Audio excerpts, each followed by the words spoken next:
At one point, traders have dumped net bullish bets at the fastest pace in 5 months. So what's behind this? Are people just bored of gold, Peter? Well, look, the stock market is going up. Everybody is optimistic. Everybody wants to get in on the action.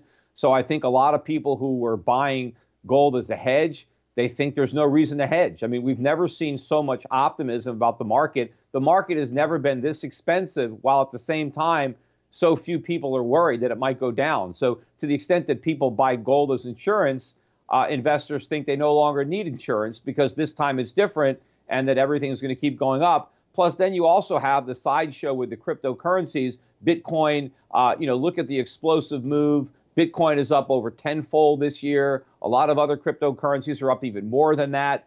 So to the extent that people think that Bitcoin is digital gold, which it's not, but to the extent that people think that, and so that some money that might otherwise buy real gold is buying this fool's gold instead, then that is taking away some of the demand for gold.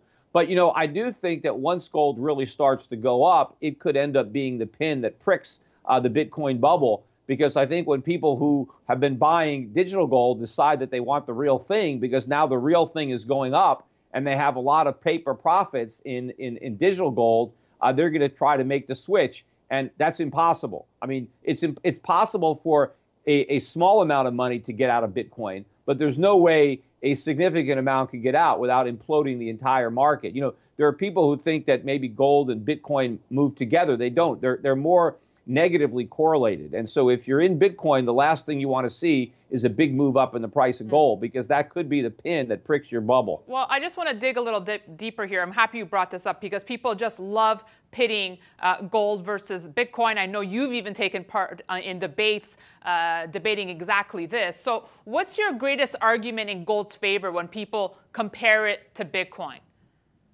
Well, I mean, gold is a real element, right? Gold is a tangible commodity that has unique properties that other commodities don't have, that other metals don't have. And so gold has been valued throughout human history, and it was valued as a luxury good, as a valuable metal long before money was invented. But once people came up with the idea of money, gold was the perfect commodity to use as money. But Bitcoin was invented less than a decade ago. And prior to its introduction as a cryptocurrency, it had no value whatsoever. I mean, nobody used Bitcoins for anything. And in fact, nobody can use them for anything today. They don't have a real world value. The only thing that you can do with a Bitcoin is give it to somebody else or sell it to somebody else who thinks the price is going to rise, right? So that is the value. It's not a store of value like gold is, because Bitcoin has no inherent value to store. It's a speculative asset that people are hoarding because other people are buying it. But the idea that it's scarce the way gold is scarce is nonsense. Yes, there is a finite number of Bitcoins, but there is an infinite number of digital currencies that can be created that are as good as Bitcoin, or in many cases better. Many of the cryptocurrencies that have come out since Bitcoin are faster and cheaper to use than Bitcoin itself. And Bitcoin is already forked twice. You have Bitcoin Cash and you have Bitcoin Gold. So there you have tripled the supply of Bitcoin branded digital currencies. There is an unlimited number of forks that you can take. So they can be spinning off all sorts of Bitcoins into the future. There is no limit to the number of other cryptocurrencies that can be created.